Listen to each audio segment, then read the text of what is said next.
Yeah, good morning, good afternoon. Welcome to this wonderful news channel. Now, the spokesperson to President Bola Ahmed Tinubu, Daniel Wala, has said that the federal government has listed conditions for Nnamdi Kanu to renounce the Biafra agitation. Now, this is coming from the presidential spokesperson that the conditions has been listed, and then which is on the hands of Nnamdi Kanu to renounce Biafra agitation, so you could be free again. Um, Thank you very much for having me. I think Dana Buala should have his face in shame, because maybe perhaps the same way he renounced PDP, he renounced Atiku. He think everybody is him that doesn't have character. We should understand that somebody like Nnamdi Kanu is someone that has character, that has willpower. Of course, you have made it very clear. Was it 2 days ago when he said that he's ready to remain in detention for life until there's an impartial judge to do justice to the case between him and federal government of Nigeria. We are talking about an international diplomat, someone who have gotten the attention of United Nations. Don't forget that the United Nations came out the other time to ask federal government to release him and even sanction those who were involved in the extraordinary rendition of the same man from Kenya to Nigeria. Don't forget that this same man already gotten a judgment from Court of Appeal, where Court of Appeal specifically asked Nigerian government to release him based on the fact that he was extraordinary rendition from Kenya to Nigeria. Of course, this is a pure illegality. By now, I think the federal government of Nigeria should be apologizing to Nnamdi Kanu. But talking to Daniel Buala, you know, as Nigerian politicians, they don't have character. They don't have impunity. Yes, they don't have character. The only thing they have is interest. Once their interest is guaranteed, they can do away with anything in life. So for me, maybe he's thinking Nnamdi Kanu is a politician. For his information, Nnamdi Kanu is not a politician. We are talking of somebody who is resilient, somebody who knows his onion, somebody who knows what he's fighting for. This is a man, of course, who is fighting for the liberation of his people. But sir, let me begin this. He also stated that see Ojukwu gave up on the Biafra ideology. That Nnamdi Kanu is wasting in time. Is wasting his time. Artist Daniel Buala is living in the past. He lives in the past because the basis for which Nnamdi Kanu stands on is self-determination. And self-determination, we are talking about of a UN charter that has been ratified in Nigeria. To that extent, is a legal, is a law in Nigerian legal jurisprudence. Whether Daniel Buala like the face of Nnamdi Kanu or not, what Nnamdi Kanu is doing is backed by law. Of course, Nnamdi Kanu challenged the system the other day, where he said Nigerian system have a poor knowledge of the law. Of course, the other day, don't forget that federal government apply for a self-execution of the judgment that favor him, talking about Court of Appeal asking for his release. And Nnamdi Kanu have even challenged every legal luminary in Nigeria and law students to come forward with any section of the law, whether locally or internationally, that empowers federal government of Nigeria to apply for execution of a case in that manner that involve him. Up to today, he has set 1 million naira for anybody that can make available that provision, and nobody has been able to do that.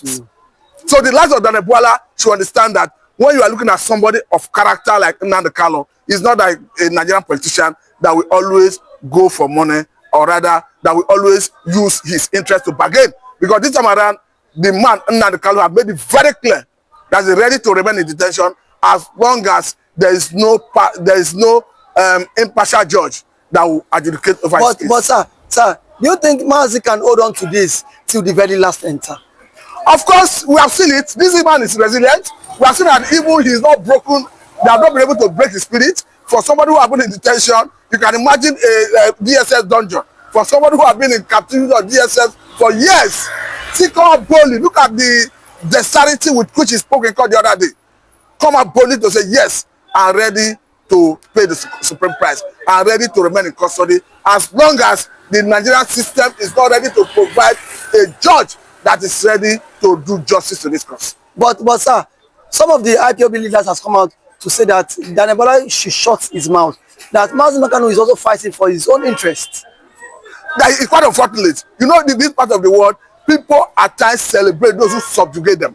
But when you talk of someone like Daniel Buala, I'm not even supposed to dissipate my energy on him, because this is somebody who have even sold out. Don't forget that this is the same person who was spokesperson to Atiku Abubakar in the 2023 presidential election that saw Tinubu coming to power. And this same man who have even abandoned an Atiku and has gone back to his vomit. So he doesn't have character. When you are talking about somebody like Nnamdi Kanu, I don't think somebody like Daniel Buala should have moral standard to even speak in the first place. So now, Reno Omokutu has said that Nnamdi Kanu should jump on the offer. He made a tweet yesterday, said Nnamdi Kanu should jump on the offer to renounce the Biafra struggle, and that the Biafra struggle would never be a reality. You see, unfortunately, you have just mentioned another character, talking about Reno Mokri. We all know the story of Reno Mokri. Reno Mokri came into relevance when he was giving an essay to the former president, Goodluck Jonathan, and we understand why he may not even have the credential to occupy that position. I'm not talking of academic qualification. Perhaps his pedigree, what he have achieved in the past. But because himself and Jonathan are from the same ethnic extraction, that may have influenced his getting that position. And we now understand that immediately after Buhari came into power, Reno Mokri started his serious opposition against him. This he did for 8 years. Don't forget that prior to 2023 presidential election, Reno Mokri was at Chatham House in London, shouting all manner of names, calling Tinubu all manner of unprintable names, calling drug law. But as soon as Tinubu was declared winner, Reno Mokri knew that if he continued in that trajectory, he will not come to Nigeria for the next 8 years or 4 years, as the case may be, depending on the number of years that Tinubu will be in Asurok. The same way he could not come to Nigeria under 8 years of Muhammadu Buhari. That is why he went back to his vomit and started raining praises of Tinubu himself. He may have diplomatically secured an appointment. Don't be surprised that when they will roll out the list of ambassadors designate, don't be surprised that you see the name of Reno Mokri on the list. But, and this same character I want me to comment on, having advised and Nnamdi Kanu to throw that advice. So these are people who have no character, who have no pedigree. But have you not seen in the past? All his activities, everything about his life is P2B. If you do not have anything to say about P2B, he cannot treat. It is the only of recent we now saw when an Erufai fell out with a Tinubu or Ribadu. We cannot see now he's shifting his attention to Erufai. So for me, Reno Mokri is not someone I should be wasting my energy discussing about, particularly when he's referring to the man, Nnamdi Kanu. But yes, sir, the Ebola already made a shocking revelation over the weekend, in which he said that Ojukwu, that started and initiated the Biafra struggle, was being buried by Nigerian flag. Now, he said some boys who were not even born during the struggle are just using this for their selfish gain, using it to make money to themselves, and inciting violence in the southern eastern part of the country. I think he have a poor knowledge of what is happening in the country and poor knowledge of what happens conventionally. In the first place, the Ojukwu is mentioning, Ojukwu fought a cause, and to a logical conclusion, as at the time Ojukwu left the scene, it was imminent that he leave because of the sanctity of life. He left because he could not stand the humiliation of surrendering. So that's why he handed over to the second in command and left the country. However, when he died, I think Jonathan was the president then. There's nothing out of place if he have already, Nigerian government already reconciled. Don't forget that somebody like Gowon, who led Nigerian troops during the war, was, after the war, said no victor, no vanquish. So I don't see anything wrong in Ojukwu perhaps being buried by Nigerian government. And what we are saying now is the people who are agitating for Biafra, they are not telling you that they are not currently in Nigeria. But what they're saying is we want to exit Nigeria based on the fact that things are not working. We saw Brazil recently. Just the same way the British High Command Commission in Nigeria here advised Sunday Igboho to join her with other Nigerians to move Nigeria forward. When Britain needed to exit the European Union, nobody advised them to stay within the European Union and join her with other member European Union countries to move the European Union forward. So what I'm saying in essence is there's nothing wrong in somebody saying, I want my own separate state called Biafra Republic. We have seen the likes of Professor Wole Soyinka, the Nobel laureate. He has said it repeatedly and he continues saying it for any year that cares to hear, that Biafra is an ideology. Okay. that you cannot defeat ideology through the power of God. That you can only defeat it through ideological point of view. So to that extent, I don't see any reason why all these shenanigans will be coming and bringing matters that could not help the situation. So the point is, there is nobody had the justification to ask anybody to stop Biafra agitation. The question you should be asking yourself is, currently, is things working in Nigeria? Are we seeing, because as it stands, according to Obasanjo, these Biafrans were not the first people to ask for separation. We have seen Araba in the past. It's an Hausa language, meaning division. And of course, it was resolved.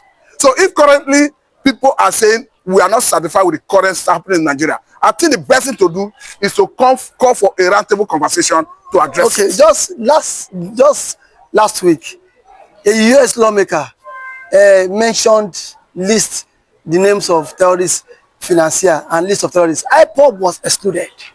Do you think this has vindicated the lives of Martin like that despite the Nigerian government prescribed IPOB as a terrorist group, the world are not seeing IPOB as a terrorist group? You are talking of Scott Perry, of yeah. course, American congressman. He mentioned Boko Haram, mentioned ISIS and all that. What you have just said is a testimony that what you have in Nigeria is pure political. Because if countries like United States of America, UK, France, Canada, name it, refuse to see IPOB as a terrorist organization, and Nigerian government have seen them as such, have even designated them as such. We have seen in the past under Yaradua, why the federal government was fighting militants who were looking agitating for a better share of Nigerian resources. Nigerian government then tagged them as terrorists, but the war refused because they knew these people were fighting for resource control. In the same vein, the government of the world know what IPOB stands for. Don't forget that even in the midst of all this, we saw Biafrans, IPOB members, gathered in Lati, Finland, under the watchful eye of the international media to declare the sovereign state of Biafra. You may not like the faces of those who are agitating, but the point is, under the law, are they not right? I think what the government needs to do is simple. If you want people to stop agitating, call for a roundtable conversation. Let us have conversation whether we want to continue living together as a people or want to separate and part ways. Because I keep saying it, there's nothing sacrosanct about Nigeria. To the extent that by providence, God did not create Nigeria one. The Igbos have their language as a people, Hausa have their language as a different people, the Yoruba the same thing, and any other ethnic minority in Nigeria. However, it is not out of place to unanimously decide to come together under that platform Nigeria, but it must not be through coercion of gun or instrumentalism of force or coercive power of Nigerian sovereign state as we have currently. Because as we have currently, it is through the instrumentality of force that Nigeria is keeping everybody together. In the mind of Nigerians, the average Igbo man, for instance, they have existed Nigeria. They're only in Nigeria because Nigerian government have the coercive power to keep them. And the Bible says, can two go to work together and say they agree? No. It's obviously no. So that is why perhaps things are not working, because the Nigerians have disagreed to be together on their minds. So for me, all is not lost if government is ready to do the needful, and to do the needful is to call for roundtable conversation. Until they are ready to do that, I think anybody that decides to go, so long as you are doing it within the ambits of the law, you are not going about it through wanton destruction of lives and property, I don't think anybody will accuse you, or rather you would have offended any law. But sir, do you think that the government will call for a roundtable discussion? That is the way we are seeing it. The way it's going. Yes. And understand that Nigerian government is stubborn. Things are not working. That is the truth. Look at the issue of insecurity in Nigeria. Is Nigeria not due to regime security architecture? Are we saying that Nigerians' lives are safe under the current arrangement? Are you not seeing that, as at the last review, about 3.something trillion naira were used to pay ransom by those who were kidnapped across the length and breadth of Nigeria? And the constitution is very clear about what should constitute the primary purpose of governance. To the extent that it says the welfare of Nigerians and their security shall be the primary purpose of governance. And if that is true, Nigerians have been kidnapped, being maimed, raped, killed in their numbers under the current arrangement. Does it not make sense to say, okay, let us think out of the box and rejig our security architecture? Is it not even surprising that with all the pressure, all the noise about insecurity in Nigeria, the government, federal government, seems to have developed a thick skin that they are not even willing to do anything about it. And we know the source of this insecurity, the Fulani herdsmen. Of course, the Global Terrorism Index says that the Fulani is the fourth most dangerous terrorist organization in the world. And yet, the federal government failed to designate them as terrorists, and they designate IPOB as terrorists. Now, are you not even surprised that currently the Middle Belt is saying, no, count us out if you want to work against Tinubu? And the reason I say it is because Tinubu have made them to realize their potential. Because currently, they are even telling you, no, going forward, don't call us North Central, call us Middle Belt. And that is perhaps because, don't forget that currently, there is a North Central Development Commission signed into law by Senator Bola Tinubu. And the man who is the secretary to federal government is from that region. So the speed of light with which through, yes, Judge Akume. So the speed of light with which Tinubu is giving them attention is making them to realize their potential. Making them to realize that yes, that competitive advantage we have, that they not hit that before and use us to put together to achieve that aim, that going forward we are no longer in for it. It is even recent that the North Central is even telling us that they are the one that fought off Osman Danfodio in caution from getting to the south. Of course, they stopped him. They even made us understand that currently, not currently, it has only been there, perhaps because they are not, they were not rise.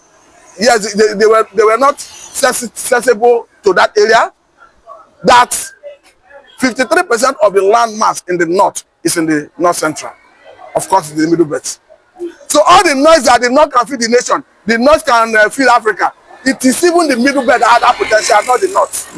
Not the north. So the whole thing, the dynamics of Nigerian politics is changing gradually. And I think the average Fulani man should continue to realize at this point that it's not going to be business as usual. And perhaps the reason the Middle Belt will be telling you, come 2027, don't join up with the north against Tinubu. Don't forget that for the first time in the history of Nigerian democracy, Bodejo, the chairman of Mieti Allah, is in custody. He was accused of banditry. Though nobody say he's already convicted, nobody's calling him a convict, because in Nigerian legal jurisprudence, once is innocent until proven otherwise by a court of competent jurisdiction. So to that extent, if for the first time in the history of Nigeria, somebody is questioning the allegation of banditry against Bodejo, I think it is a good reason for the Middle Belt to say, okay, since Tinubu can question the impunity always levied against Bodejo, let us go for Tinubu instead of going with the North. So the dynamics of politics in Nigeria is changing. Thank you very much.